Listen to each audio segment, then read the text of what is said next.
Assignment Discovery now presents Last of the Tsars, Revolution, Part 1.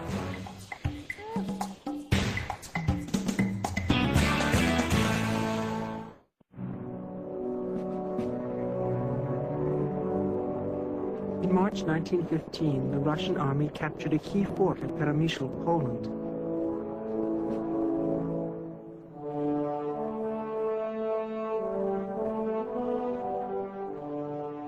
But their joy was short-lived.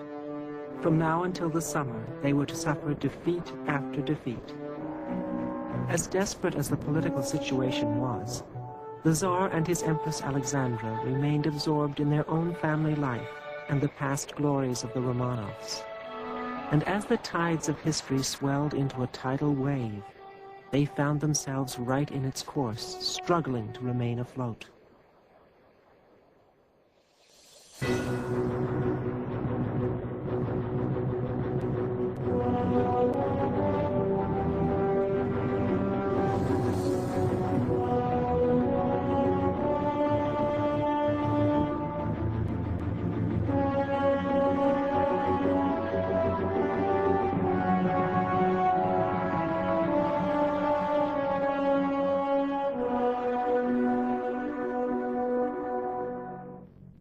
Alexandra wrote daily reams to her husband at the front.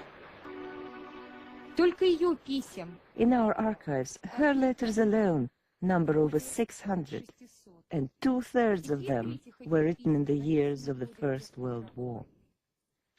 She sometimes wrote 2 or 3 letters a day. Nikki and Alex wrote to each other in English, their best common language, in a style all of their own, frozen in time. My own sweet Nikki love, may God help me to repay you 100-fold for all your sweetness. Yes, verily, I doubt there being many such happy wives as I am. My beloved Sonny, when I read your letters, my eyes are moist. It seems that you are lying on your sofa and that I am listening to you, sitting in my armchair by the lamp. I don't know if I could have endured it all if God had not decreed to give you to me as a wife and friend. I kiss you and the children tenderly. Ever your old hubby, Nikki.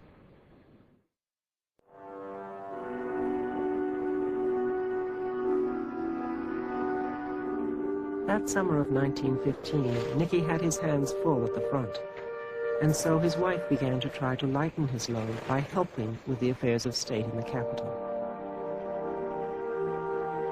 That help eventually included conferring with Rasputin over political appointments. One of their joint decisions was to target the head of the army, Nicholas's uncle, the Grand Duke Nicolasha.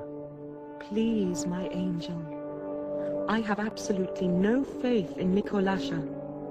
I am haunted by our friend's wish, and know it will be fatal for us and for the country if not fulfilled. You know Nicolasha's hatred for Gregory is intense. Nobody knows who is emperor now. It is as though Nicolasha settles all, makes the choices and changes.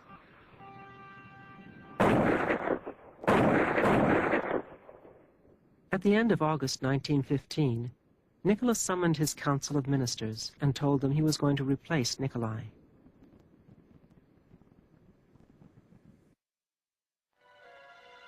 My very own beloved one, you have fought this great fight for your country and throne, alone and with bravery and decision. It is the beginning of the great glory of your reign. Our friend said so, and I absolutely believe it. I am near and with you forever and ever, and none shall separate us. Your very own wife, Sonny.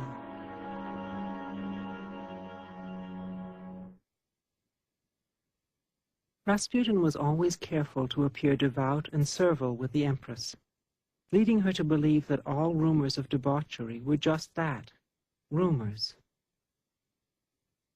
Feeling the power of imperial protection, Rasputin now tried to influence government appointments across the board.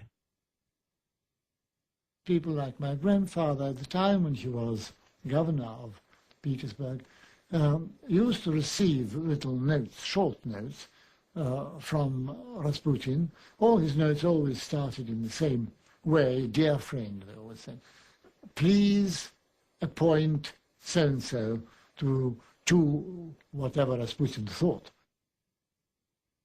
Governor Zinoviev threw them into the trash. In fact, it is doubtful that Rasputin's little notes had much impact on ministerial appointments at all.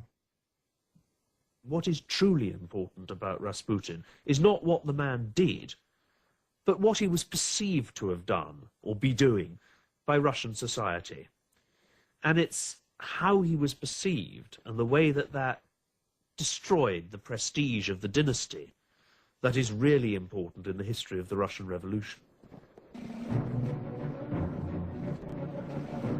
If Rasputin was damaging the Tsar's name in the capital, the war was testing his subjects' loyalty throughout the rest of the empire.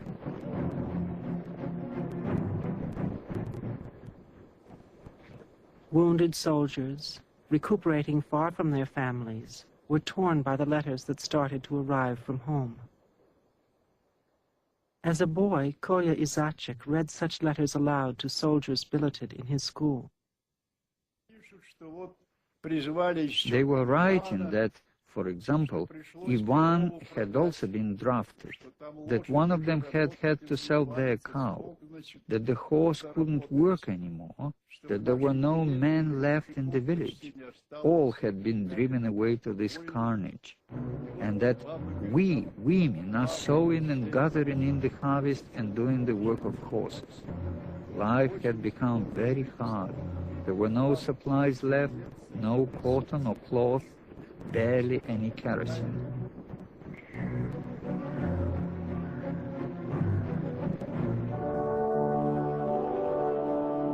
The Tsar, the little father, tried to keep morale at the front high.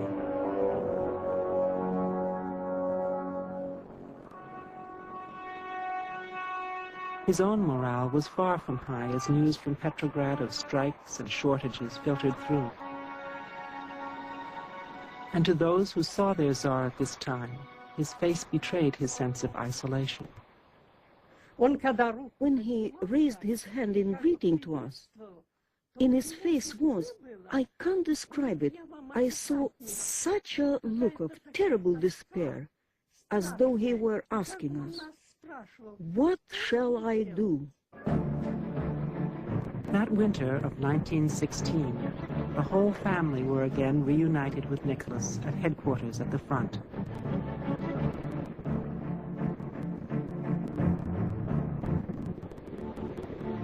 In December 1916, Rasputin wrote to the Tsar, I feel that I shall leave life before January the 1st. Tsar of the land of Russia, if you hear the sound of the bell which will tell you that Gregory has been killed, you must know this. If it was your relations who have wrought my death, then no one in your family, that is to say none of your children or relations, will remain alive for more than 2 years. They will be killed by the Russian people. Gregory.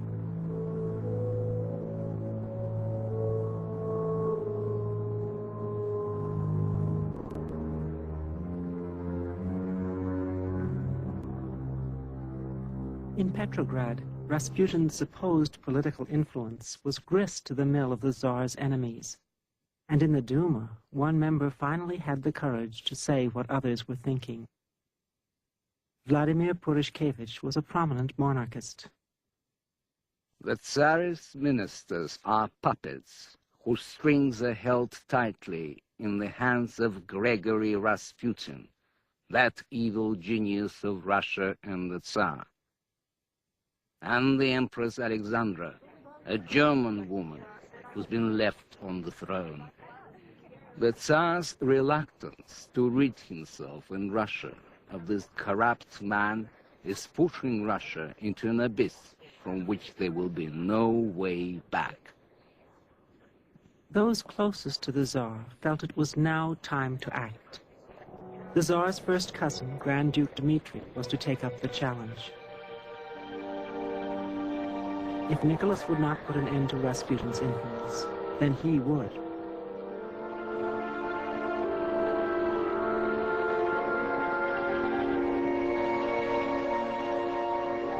The plan was to be masterminded by Prince Felix Yusupov. Married to the Tsar's niece, he was one of the richest men in Russia and known for his flamboyant behavior. A more unlikely assassin would have been hard to find.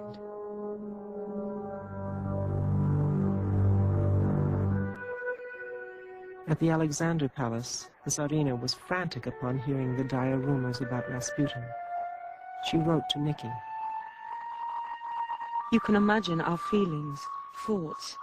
Our friend has disappeared. I cannot and won't believe that he has been killed. God have mercy. 3 days later, one of a pair of galoshes belonging to Rasputin was found on the Petrovsky Bridge. The police began to search the river and soon made a grisly discovery. Alexandra was inconsolable. It was her wish that Rasputin be buried in the gardens of the Alexander Palace, where she could take courage from his spiritual presence.